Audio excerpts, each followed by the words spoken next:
அருட்பெரும் ஜோதி அருட்பெரும் ஜோதி தனிப்பெரும் கருணை அருட்பெரும் ஜோதி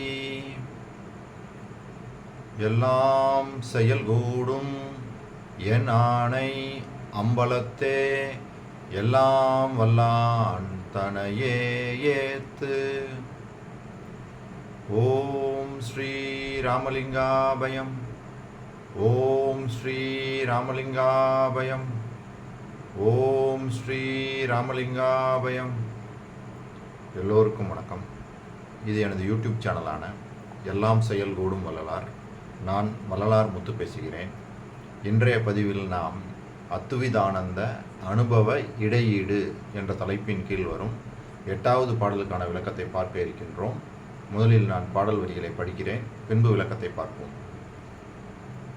தாய் கொண்ட திருப்பொதுவில் எங்கள் குருநாதன் சந்நிதி போய் வரவிடுத்த தனிக்கரண பூவை காய் கொண்டு வந்திடுமோ, பழம் கொண்டு வருமோ, கனிந்த பழம் கொண்டு வரும் கால் அதனை மதமாம் பேய் கொண்டு போய்விடுமோ, பிளத்திடை வீழ்ந்திடுமோ, பின்படுமோ முன்படுமோ, பிணங்கி ஒளித்திடுமோ, வாய் கொண்டு வென்றிடுமோ, தோற்றிடுமோ, என்னை மறந்திடுமோ, திருவுளத்தின் வண்ணம் அறிந்திலேனே.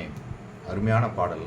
இந்த பாடலுக்கு விளக்கம்: தாயின் சிறந்த தயவுடைய திருச்சிற்றம்பலத்திலே விளங்குகின்ற எங்கள் குருநாதன் சந்நிதி முன்பு நான் விடுத்த மனமாகிய பூ காய் கொண்டு வருமோ, பழம் கொண்டு வருமோ, பழுத்து கனிந்த பழத்தை கொண்டு வரும்போது அதனை மதம் எனப்படும் பேய் குறுக்கிட்டு கவர்ந்து கொண்டு போய்விடுமோ, பள்ளத்தில் வீழ்ந்திடுமோ, மிகவும் சிரமங்களை அனுபவித்து போரிட்டு எங்கேனும் மறைந்து கொள்ளுமோ, வாயை கருவியாக கொண்டு வெற்றி பெறுமோ, அல்லது தோற்றிடுமோ, அல்லது என்னை மறந்திடுமோ, இறைவனே நினது திருவுளக்குறிப்பை அறியிலேன்.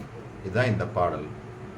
அப்போ இந்த பாடல் மூலமாக வள்ளல் பெருமான் சொல்ல வர விஷயம் என்னென்னா, நம்ம ஏற்கனவே சென்ற பதிவுக்கு முந்தைய பதிவில் பார்த்தோம். சாமானிய ஜீவன், விசேஷ ஜீவன் அப்படின்னு சொல்லி பார்த்தோம். சாமானிய ஜீவன் அப்படின்றது அதான் அதான் பரமாத்மா. இங்கே விசேஷ ஜீவன் அதான் இங்கே கண்டத்தில் இருக்கிறது, அதான் ஜீவாத்மா. அப்போ இந்த ஜீவாத்மா என்ற இந்த ஜீவன் மனம் முதலிய தத்துவ கூட்டங்களோட இருக்கும் அப்படின்றாங்க. இங்கே உள்ள இதைத்தான் இந்த பரமாத்மா தனித்த நிலை, அந்த ஆன்மாவின் தனித்த நிலை. இது எப்பயுமே சாகாது, இது இறந்துவிடும், இது இறக்காது அப்படின்னு சொல்லி தெளிவாக சொல்கிறாங்க. அப்போ இந்த மனம், இந்த உயிர் இந்த மனம் முதலிய தத்துவ கூட்டங்களோட இருக்குது. அதனால இந்த மனம் மாயைக்கு அடிமையாக இருக்குது. அந்த மாயைக்கு அடிமையாக இருக்கிறதுனால நம்ம மாயை வசப்பட்டு இங்கேயே உழன்று அந்த மாயை குடிக்கக்கூடிய இன்பம் தான் நம்மளுக்கு நிறைவாக இருக்குது அப்படின்னு அந்த நிலைப்பாட்டிலே இந்த மாயை வச்சுருக்குது. இது மாயையுடைய வேலை. இது மாயை செய்யக்கூடிய அந்த மிக கொடிய செயல் இதுதான். அது நம்மளை பிடிச்சிட்டு விடாது. கடவுளை அறிய விடாமல், மேல் செல்ல விடாமல் நம்மளை கீழேயே இழுக்கிறது இந்த மாயையோட வேலை. அந்த மாயையும் வள்ளல் பெருமான் மிக தெளிவாக சொல்லியிருந்தாங்க. மாயை மாமாயை திரோதாயி அப்படின்னு அதையும் பார்த்தோம். அப்போ இப்படி இருக்கிற மாயையே ஒரு நன்மையும் செய்யுது. அதுக்கு செய்யக்கூடிய மிகப்பெரிய நன்மை என்னென்னா, இந்த உடலை கொடுத்து, இந்த உயிரை கொடுத்து, அதே சமயத்தில் இந்த மனம்ன்றது ஒன்றும் அதுதான் கொடுத்துருக்குது. அப்போ அந்த மனத்தை என்ன பண்ணலாம், அந்த மனத்தை நம்ம என்ன பண்ணணும். அதனால தான் வள்ளல் பெருமான் இங்கே கண்டத்தில் இருக்கக்கூடிய இந்த மனத்தோடு சேர்ந்து இருக்கக்கூடிய இந்த இங்கே உள்ள இந்த மனத்தை இங்கே வைக்க சொல்கிறாங்க. பூர்வ மத்தியில் இங்கே தான் நம்ம என்ன சொன்னோம், சாமானிய ஜீவன். அப்போ அங்கேயே மனசை வச்சு நன்முயற்சியில் பழகணும் அப்படின்றாங்க. ஏன்னா இந்த மனம் ஒரு இயக்காற்றலாக சடப்பொருள், தத்துவ சடப்பொருள். அப்போ இது ஒரு இயக்காற்றலாக இருக்குது, அதுக்கு எதுவுமே தெரியாது. அது சாட்டுக்கு தவ்வி குதித்து தறிகட்டு ஓடக்கூடிய அந்த மனசை பிடிச்சு இழுத்து இங்கே கட்டி போடணும் அப்படின்றாங்க. எப்பயுமே நம்ம இங்கேயே நிப்பாட்டி பழகணும் அப்படின்றாங்க. பூர்வமத்திலே நிப்பாட்டி பழகணும், நன்முயற்சியில் இருக்கணும். அதான் அந்த ராக துவேஷாதிகள்னு சொல்லக்கூடிய அந்த அனைத்து விதமான காமம், மோகம், லோபம், மதம், ஆச்சரியம், இந்த மாதிரி கெடு குணங்கள் எல்லாத்தையும் நீக்கி இந்த மனத்தையும் கொண்டு போய் இங்கே வைக்கணும் நன்முயற்சியில் பழகணும் அப்படின்றாங்க. அப்போ இப்படியே பழகி வர வர தான் அந்த உணர்வு வந்து நுட்பமாகும். இப்போ வந்து தடித்து இருக்குது அப்படின்னா நம்மளுடைய இப்போ உணர்வு நம்ம மனம் பார்த்திங்கன்னு வச்சுக்கோங்களேன், தடித்து இருக்குது அப்படின்னா பலவிதமான இந்த மாயை வசப்பட்டு அந்த கெடுகுணங்கள் எல்லாம் சேர்ந்து தடிமனாக இருக்குது. அப்போ இதெல்லாம் போய் அப்படியே வந்து என்ன பண்ணணும், உணர்வு நுட்பமாகும்னா மைக்ரோ குறைஞ்சிக்கிட்டே வந்து அந்த நுட்பமானால் தான் நம்ம ஒன்றுமாக போக முடியும். ஆன்மா அப்படின்றதே நம்ம தெரியாமல் இருக்கிறோம், இந்த மனதளவுலேயே நம்ம இருக்கோம். அதான் அருமையாக சொல்கிறாங்க பாருங்கள், இந்த கண்டத்தில் உள்ளது வந்து இங்கே உள்ளது வந்து மன அறிவு. அப்போ இங்கே உள்ளது வந்து இந்த சாமானிய ஜீவன், இது வந்து ஆன்ம அறிவு. அப்போ கடவுளை அறிய வேண்டில் ஆன்ம அறிவை கொண்டே அறிய முடியும் அப்படின்றாங்க. அப்போ இங்கே உள்ள அறிவு வேணும். அப்போ இந்த மனத்தை என்ன பண்ணணும், அறிவு கரண ஒழுக்கத்தில் அருமையாக சொல்கிறாங்க, மனத்தை சிற்சபை எனும் அறிவு ஆகிருதி ஆக்கல் அப்படின்றாங்க. அப்போ வந்து இந்த மனத்தை வந்து இந்த அறிவு உருவாக மாற்றி இங்கே வச்சுட்டு அந்த அறிவு உருவம் என்ன ஆகணும், அதையும் நம்ம வந்து அருட்பெரும் ஜோதியாக மாற்றணும் உள்ள. அப்போ அந்த உணர்வு நுட்பமாகி அந்த உள்ளே போனால் தான் நம்ம வந்து என்னது அருட்பெரும் ஜோதியாகி அம்மையமாக முடியும். வள்ளல் பெருமான் சொல்லக்கூடிய விஷயம் இதுதான். இதை அவர் உரைநடையில் சொன்னதை இன்னும் ஒரு தடவை படிக்கிறேன். இப்போ நான் வந்து அந்த கருத்தை ஃபுல்லாக இப்போ சொன்னேன், அதை அப்படியே அவர் உரைநடையில் சொன்னதை ஏற்கனவே 2 பதிவுகளுக்கு முன்னாடி பார்த்தது இன்னும் ஒரு தடவை நம்ம பார்க்கலாம். பார்க்கும்போது உங்களுக்குமே தெளிவு கிடைக்கும், எனக்குமே இன்னும் கூட தெளிவு கிடைக்கும். அது படிப்போம். என்ன வள்ளல் பெருமான் வார்த்தைகளில் ஒவ்வொரு வார்த்தையில் என்ன சொல்கிறாங்க தெரிஞ்சுக்கிட்டோம்னா இந்த தெளிவு வந்தால் தான் நம்ம வந்து என்னென்னு நம்மளுக்கு புரியும். வள்ளல் பெருமான் சொல்லக்கூடிய அந்த கடவுளை எப்படி போய் அடையணும், இந்த ஜீவன் இது சொல்கிறாங்க பாருங்கள், இதுதான் வந்து ஜீவாத்மா பரமாத்மா, இது ரெண்டும் கலக்கணும். அதாவது அப்படி தான் சொல்கிறாங்க. அதைத்தான் வந்து அவர் சொல்லக்கூடிய அந்த தெளிவு பாருங்களேன், சரியாக புரிஞ்சுக்கிட்டோம் அப்படின்னோம்னா நம்மளுக்கு குழப்பமே வராது. என்ன சொல்ல வர்றாங்க, என்ன செய்ய சொல்கிறாங்க, ஜீவகாருண்யத்தை அவர் வந்து ரொம்ப முக்கியத்துவம் கொடுத்து ஏன் சொல்கிறாங்கன்றது இப்போ நம்ம இந்த புரிதல் மூலமாகவே நம்மளுக்கு தெரிய வந்துடும். சரி, முதல்ல நான் படிக்கிறேன் பாருங்களேன். முதல்ல ஜீவஸ்தானம் உரைநடை பகுதியிலே இருக்குது, உபதேச குறிப்புகள். ஜீவஸ்தானம்ன்ற தலைப்பில் இந்த தேகத்தில் ஜீவன் இருக்கின்ற ஸ்தானம் 5, அதில் முக்கிய ஸ்தானம் 2. அவை யாவை? கண்டம், சிரம். கண்டம்னா இந்த தொண்டைக்குழி இருக்கக்கூடிய இந்த பகுதி இருக்குல்ல, இதுதான் கண்டம் சொல்லுவாங்க. சிரம் அப்படின்றது தலை, இது ஃபுல் பார்ட் இருக்குல்ல, இந்த ஏரியா சிரம், தலை. சிரத்தில் உள்ள பரமாத்மா எனும் சாமானிய ஜீவன். சாமானிய ஜீவன் இங்கே தான் பரமாத்மா, இது இறக்காது. கண்டத்தில் உள்ளது ஜீவாத்மா எனும் விசேஷ ஜீவன், இது இறந்துவிடும். தெளிவாக சொல்லிட்டாங்க, இது இறக்காது, இது இறந்துவிடும். 2 ஜீவன் சொல்கிறாங்க, சாமானிய ஜீவன், விசேஷ ஜீவன். இது மன அறிவு, இது ஆன்ம அறிவு. இதை நம்ம தெளிவாக புரிஞ்சுக்கணும். சரி, அப்படி சொன்னவங்க மேற்படி தேகத்தில் ஆன்மா தனித்து இருக்கும், ஜீவன் மனம் முதலிய அந்த கரண கூட்டத்தின் மத்தியில் இருக்கும். அப்போ இங்கே இருக்கக்கூடிய இந்த ஜீவன் வந்து, இந்த விசேஷ ஜீவன் வந்து மனம் முதலிய அந்த கரண கூட்டத்தின் மத்தியில் இருக்கும். அப்போ இந்த மனம் முதலிய இந்த கூட்டங்கள், அதனால தான் அவங்க என்ன சொல்கிறாங்க, இந்த தத்துவங்கள் இது எல்லாமே தத்துவங்கள், இந்த தத்துவங்களை எல்லாம் தனித்தனியாக கடக்கணும்னு சொல்கிறது அதனால தான். இந்த கூட்டத்திலேயே போய் இது சுற்றிக்கிட்டு இருக்கு. மனம், புத்தி, சித்தம், அகங்காரம் எல்லாம் தத்துவங்கள். இதோட போய் உட்காந்துக்கிட்டு இந்த மனம் வந்து இங்கே, அதனால தான் நம்ம இங்கே உலகிலேயே சுற்றிக்கிட்டு இருக்கோம். இங்கே இந்த பக்தி இந்த இதுலேயே இருக்கும். அப்போ அந்த ஞான நிலைக்கு போகணும் அப்படின்னா இதை பிடிச்சி எங்கே கொண்டு போகணும், இங்கே போய். அதனால தான் மனசை வந்து எப்பயும் நீங்கள் புருவ மத்திக்கு கொண்டு வாங்க அப்படி சொல்கிறதுக்கு காரணம். அப்போ இங்கே கொண்டு போய் நிப்பாட்டி நன்முயற்சியில் பழகி அந்த உணர்வு நுட்பமாகி உள்முகமாக போகணும். சரி, அப்படி சொன்னவங்க அடுத்து சொல்கிறாங்க பாருங்கள், பரமாத்மா ஜீவாத்மா என்னும் 2 நித்யா நித்தியங்களையும் பிண்ட பேதத்தில் உயர்வு தாழ்வையும் காரிய காரண சம்பந்தங்களையும் தெரிவித்தல் யாதெனில் சாமானியம் விசேடம் ஜீவன், சாமானியம் விசேடம் என்று ஜீவன் 2. இவற்றில் சிறந்தது சாமானியம், தாழ்ந்தது விசேடம். ஜீவன் 2 என்பது எவ்வாறெனில், ஆன்ம காரணம் சாமானியம், ஆன்ம காரியம் விசேஷம். சாமானியம் என்பது ஆன்ம அறிவு, விசேடம் என்பது மன அறிவு. இவை பூர்வோத்தரமாய் இருக்கின்றன. பூர்வம் என்பது லிங்கஸ்தானம், உத்திரம் என்பது பிந்துஸ்தானம். ஆதலால் சிருஷ்டிக்கு காரணம் லிங்கம். ஆதலால் சாமானிய ஜீவன் காரணப்பட விசேஷ ஜீவன் காரியப்படும்.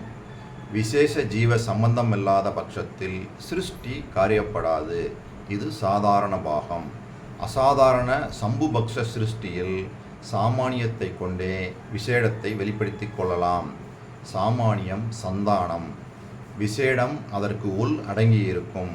பிரமாணம் யாதெனில் அங்குலிகளில் நகத்திற்கு அடி சந்தானமும் வளர்ச்சி விசேடமும் போல. இது நம்ம ஏற்கனவே பார்த்தது தான். வள்ளல் பெருமான் இங்கே சம்புபக்ஷம் அப்படின்னு சொல்கிறாங்க. சம்புபக்ஷன்னா வாக்கினால் சொன்ன உடனே கருத்தரித்தல். அந்த மாதிரி இருக்கும்போது இந்த விசேஷ ஜீவனுடைய தொடர்பு இல்லாமல் இந்த சாமானிய ஜீவனாலேயே அந்த இதை வெளிப்படுத்தி கொள்ளலான்றாங்க. அதாவது அசாதாரண சம்புபக்ஷ சிருஷ்டியில் சாமானியத்தை கொண்டே விசேடத்தை வெளிப்படுத்தி கொள்ளலாம். அப்போ இது தேவையில்லா, இந்த இது இல்லாமலே நம்ம என்ன பண்ணிக்கொள்ளலாம்னு சொல்கிறாங்க, சிருஷ்டியை உண்டு பண்ணி கொள்ளலாம்னு சொல்கிறாங்க. அப்போ சாதாரண பாகத்தில் இது காரணப்பட இது காரியப்படுது. அது மூலமாக தான் இந்த சிருஷ்டி உண்டாகுது அப்படின்றாங்க. இதுக்குள்ளே தான் இது அடக்கம். இந்த சாமானிய ஜீவனுக்குள்ளே தான் இந்த விசேட ஜீவன் அடக்கம். அப்போ இதுதான் காரணப்படுது, இதுதான் காரணம், இது காரியப்படுது. சரி, அப்போ இது ஆன்ம அறிவு, இது மன அறிவு. சரி, இப்படி சொன்னவங்க இதே இன்னும் கொஞ்சம் டீட்டெயிலாக சொல்கிறாங்க. சாமானிய ஜீவன் விசேஷ ஜீவன் அப்படின்னு தலைப்பில் சாமானிய ஜீவன் விசேஷ ஜீவன் ஆக இரண்டு. இவற்றில் சிறந்தது சாமானியம், தாழ்ந்தது விசேஷம். ஜீவன் இரண்டு என்பதற்கு விவரம்: ஆன்ம காரணம் சாமானியம், ஆன்ம காரியம் விசேஷம். சாமானியம் என்பது ஆன்ம அறிவு, விசேஷம் என்பது மன அறிவு. இது பூர்வோத்தரமாய் இருக்கின்றது. பூர்வம் என்பது லிங்கஸ்தானம், உத்திரம் என்பது விந்துஸ்தானம். சிருஷ்டி முதலியவைகளுக்கு காரணம் லிங்கஸ்தானம். ஆகையால் சாமானிய ஜீவனே காரணப்பட்டு விசேஷ ஜீவன் காரியப்படும். விசேஷ ஜீவ சம்பந்தமில்லாத பட்சத்தில் சிருஷ்டி இது சாதாரணம். அசாதாரணத்தில் சம்புபக்ஷ சிருஷ்டியில் சாமானிய ஜீவனை கொண்டே விசேடத்தை வெளிப்படுத்திக் கொள்ளலாம். சாமானியம் சந்தானம், ஆதலால் விசேடம் உள்ளடங்கி இருக்கின்றது. நகத்துக்கு சந்தானம் அடியும் விசேஷம் வளர்ச்சியும் போலாகும். மிருகாதிகளுக்கு சாமானியம் காரியப்படாததால் சாமானியம் இல்லை என்று சொல்லப்பட்டது அப்படின்னு சொன்னவங்க. இப்போ நான் சொன்னது ஏற்கனவே நான் இதை ஷார்ட்டாக சொல்லிட்டேன். வள்ளல் பெருமான் என்ன அவருடைய வார்த்தைகள் இப்போ படித்து சொன்னேன். இதோட அப்படியே கரண ஒழுக்கத்தில் பாருங்கள் என்ன சொல்கிறாங்கன்னு. கரண ஒழுக்கமாவது மனத்தை சிற்சபை என்னும் அறிவாகிருதி ஆக்கல். இதன் பூர்வத்தில் புருவ மத்தியில் நிற்கச் செய்தல். இதன்றி துரு விஷயத்தை பற்றாது இருக்கச் செய்தல். சிவதோஷம் விசாதியாது இருக்கச் செய்தல். தன் மதிப்பு இல்லாது இருத்தல். ராகாதி நீக்கி இயற்கை சத்துவமயமாதல். தனது தத்துவங்களை அக்கிரமத்திற்கு செல்லாது கண்டித்தல். இதோட விளக்கம்: கரண ஒழுக்கமாவது உண்மை கடவுள் ஒருவரே என்று சத்திய சங்கல்பம் கொள்ளல். சிற்சபையின் கண் மனம் செல்லுவது தவிர வேறு எந்த வகை ஆபாசத்திலும் செல்லாமல் அதை இழுத்து மேற்குறித்த இடத்தில், அதாவது கடவுள் இடத்தில் நிறுத்துவது. பிறர் குற்றம் விசாரியாது இருத்தல். தன்னை மதியாது இருத்தல். செயற்கை குணங்களால் உண்டாகிய கெடுதிகளை நீக்கி இயற்கையாகிய சத்துவமயமாக நிற்றல். பிறர் மேல் கோபியாது இருத்தல். தனது சத்துருக்களாகிய தத்துவங்கள் அரிஷ்ட வர்க்கங்கள் மேல் கோபித்தல். அக்கிரம அதிக்கிரம புணர்ச்சி செய்யாமது இருத்தல் முதலிய இவற்றையே கரண ஒழுக்கம் என்பர். சரி, அப்போ வள்ளல் பெருமான் சொல்லக்கூடிய விஷயம் மனத்தோட, அதாவது இந்த கண்டத்தில் இருக்கக்கூடிய இந்த விசேஷ ஜீவன் இந்த மனம் முதலிய தத்துவ கூட்டங்களோட சுற்றிக்கிட்டு இருக்க இந்த மனத்தை பிடிச்சு நம்ம எங்கே சொல்கிறாங்க, இங்கே பிடிச்சு கட்ட சொல்கிறாங்க. பூர்வ மத்தியில் நீங்கள் பிடிச்சு நிப்பாட்டிட்டு நல் முயற்சியில் பழகுங்கன்றாங்க பாருங்கள். பூர்வத்தில் புருவ மத்தியில் நிற்கச் செய்தல். இதன்றி துரு விஷயத்தை பற்றாது இருக்கச் செய்தல். சிவதோஷம் விசாரியாதிருத்தல். தன்னை மதியாதிருத்தல். ராகாதி நீக்கி இயற்கை சத்துவமயமாதல். அதாவது காமம், கோபம், லோபம், மதம், ஆச்சரியம் இந்த மாதிரி கெடு குணங்கள்லாம் இல்லாமல் சத்துவமயமாக இருத்தல் அப்படின்னு சொல்லி தெளிவாக அங்கே சொல்கிறாங்க. இப்போ ஏன் இப்படி சொல்கிறாங்கன்னா, இந்த மனம்ன்றது ஏற்கனவே நம்ம சொன்னது மாதிரி ஒரு தத்துவ சடப்பொருள். இது வந்து ஒரு இயக்க ஆற்றல் தான். அதுக்கு என்னன்னே தெரியாது, தறிகட்டு ஓடக்கூடிய இந்த மனத்தை இங்கே பிடிச்சி நிப்பாட்டி நன்முயற்சியில் பழகி வந்து இதை வந்து என்ன செய்ய சொல்கிறாங்க, அறிவு உருவம் ஆக்க சொல்கிறாங்க. சரி, இப்படி இப்படி இந்த இப்போ நான் சொன்னதுக்கும் இந்த பாடலுக்கும் என்ன சம்மந்தம்னா, இந்த பாடல் என்ன சொல்கிறாங்க பாருங்கள். தாயின் சிறந்த தயவுடைய திருச்சற்றம்பலத்திலே விளங்குகின்ற எங்கள் குருநாதன் சன்னதி முன்பு நான் விடுத்த மனமாகிய பூ காய் கொண்டு வருமோ பழம் கொண்டு வருமோ, பழுத்து கனிந்த பழத்தை கொண்டு வரும்போது அதனை மதம் எனப்படும் பேய் குறுக்கிட்டு கவர்ந்து கொண்டு போய்விடுமோ. அப்போ என்ன சொல்ல வர்றாங்கன்னா, இங்கே பிடிச்சி இங்கே கொண்டு வந்துட்டாங்க. இங்கே கொண்டு வந்ததுக்கப்புறம் இது வந்து பூவாக இருக்குது, இது வந்து காயாகி கனியாகி அந்த பலனை கொடுக்குமா, அந்த அருட்பெரும் ஜோதி அந்த அனுபவத்தை நான் பெற முடியுமா அப்படின்னு அவருக்கு வந்து ஒரு சின்ன சந்தேகம் வருது. அதனால் இப்போ என்ன சொல்கிறாங்க, இந்த பூ வந்து காயாகி கனியாகி இந்த மாதிரிலாம் வருமா, இதுக்கு இடைப்பட்ட சமயத்தில் இந்த மதம், அந்த மதம், அந்த ஜாதி சமய மதம் இதில் லட்சியம் வச்சு கீழ்நிலைக்கு போயிடுவேணும், அது வந்து பள்ளத்தில் வீழ்ந்திடுமோ அல்லது சிரமங்களை அனுபவித்து எங்கேனும் மறைந்து கொள்ளுமோ அப்படின்லாம் வந்து அவர் வந்து என்ன பண்ணுறாங்க, ஒரு பயம் வருது. ஏன்னா இந்த மாயை வந்து விடாமல் துரத்திட்டு வரும். ஏன்னா நீ அருள் நிலைக்கு போகிறது அது விடாது.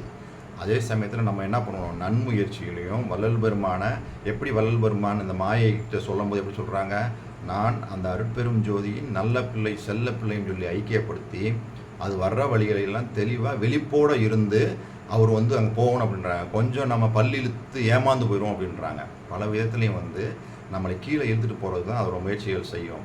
அப்போ அதிலெல்லாம் நம்ம தெளிவாக இருந்து மேலேறி வரணும். அதே சமயத்தில் இந்த தத்துவங்களை எல்லாம், மனம் முதலிய தத்துவங்களை எல்லாம் தனித்தனியாக கடக்கணும். கடந்து வந்தால் தான் நம்ம இந்த உணர்வு நுட்பமாகும். அப்படி இல்லாமல் இந்த தடித்த இதோடு வச்சுக்கிட்டு நம்ம உள்ளே போக முடியாது. அப்போ நன்முயற்சியில் இருக்கணும். அந்த ராகாதிகள்னு சொல்லக்கூடிய அந்த செயற்கை குணங்கள் எல்லாம் நீங்கணும். அந்த உணர்வு நுட்பமாகி உள்ளே போகலாம். இப்படி தான் வள்ளல் பெருமான் சொல்கிறாங்க. இதுக்கு இடையில இந்த ஜாதி சமயம் இதுலேயும் போய் மாட்டிக்கிறோம் அப்படின்றது தான் பேருபதேசத்தில் அருமையாக சொல்கிறாங்க. வேதாந்தம் சித்தாந்தம் முதலிய மதங்களில் லட்சியம் வைக்க வேண்டாம் அப்படின்னு அருமையாக சொல்கிறாங்க. இங்கே என்ன சொல்கிறாங்க, மதமாம் பேய் கொண்டு போய்விடுமோ, இந்த கனிந்த பழம் கொண்டு வரும் கால் அதனை மதமாம் பேய் கொண்டு போய்விடும்னா, நல்ல அருள்நிலையில் நான் முயற்சி பண்ணி நல்லா போய்கிட்டு இருக்கும்போதே இந்த மாயை வசப்பட்டு அந்த பேய், அந்த மதமான பேய் வந்து என்னை பிடிச்சி இழுத்துட்டு போய் கீழ்நிலை கொண்டு போயிடுமோ அப்படின்றாங்க. இதைத்தான் வந்து வள்ளல் பெருமான் ஏற்க பேருபதேசத்தில் இப்போ நான் சொன்னது மாதிரி சொல்கிறாங்க. வேதாந்தம் சித்தாந்தம் முதலிய மதங்களில் லட்சியம் வைக்க வேண்டாம் தெளிவாக சொல்கிறாங்க. அதே மாதிரி ஜாதி, அதாவது சைவம் வைணவம் முதலிய சமயங்களில் லட்சியம் வைக்க வேண்டாம்னு சொல்கிறாங்க. சொன்னவங்க 5ஆம் திருமுறையில் ஒரு பாடலில் மதமான பேய் பிடியாது இருக்க வேண்டும்னே ஒரு வரியே வரும். மதமான பேய் பிடியாது இருக்க வேண்டும் அப்படின்னு சொல்லுவாங்க. அப்போ இதிலெல்லாம் நம்ம வந்து என்ன பண்ணணும், வள்ளல் பெருமான் பிடியாது இருக்க வேண்டும் எங்கே சொல்கிறாங்க, கடவுள்கிட்ட தான் சொல்கிறாங்க. அவர் தான் வந்து நம்மளை பிடிக்காமல் காப்பாற்றணும். அதே சமயத்தில் நம்மளும் விழிப்போடு இருக்கணும். எந்தெந்த வகையிலாம் அது வருதுன்னு சொல்லி விழிப்போடு இருந்தது நம்ம தான் இது பண்ணணும். இல்லைன்னா அதில் மாட்டிக்கிட்டோம்னா மேலேறி இந்த அருள்நிலையை பெற முடியாது அப்படின்றத இங்கே சொல்கிறாங்க. சொன்னவங்க கடைசி வரையில் என்ன சொல்கிறாங்க, வாய் கொண்டு வென்றிடுமோ தோற்றிடுமோ என்னை மறந்திடுமோ திருவுளத்தின் வண்ணம் அறிந்திலேனே. வாய் கொண்டு வென்றிடுமோ அப்படின்னு சொல்கிறதுக்கு காரணம் என்ன சொல்கிறாங்கன்னா, இப்போ மனசை கொண்டு போய் இங்கே வச்சுட்டாங்க.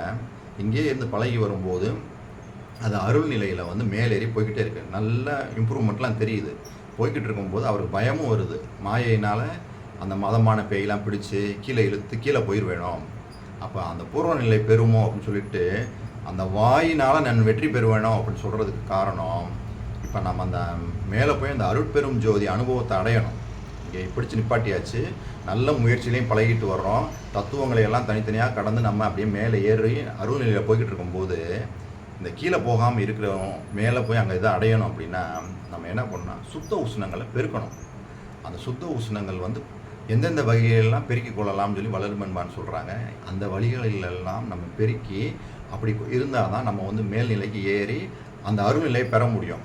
அதுக்கு தான் வந்து வாய் கொண்டு வென்றிடுமோ அப்படின்னு சொல்கிறதுக்கு காரணம், ஆண்டவரை வந்து என்ன பண்ணணும்னா துதிகள், அதாவது ஸ்தோத்திரம் செஞ்சு ஆன்ம உருக்கத்தோட நெகிழ்ந்து கண்ணீர் பொங்கி உடல் நனைய பாடுவதால் சுத்த உஷ்ணம் கிடைக்கும்.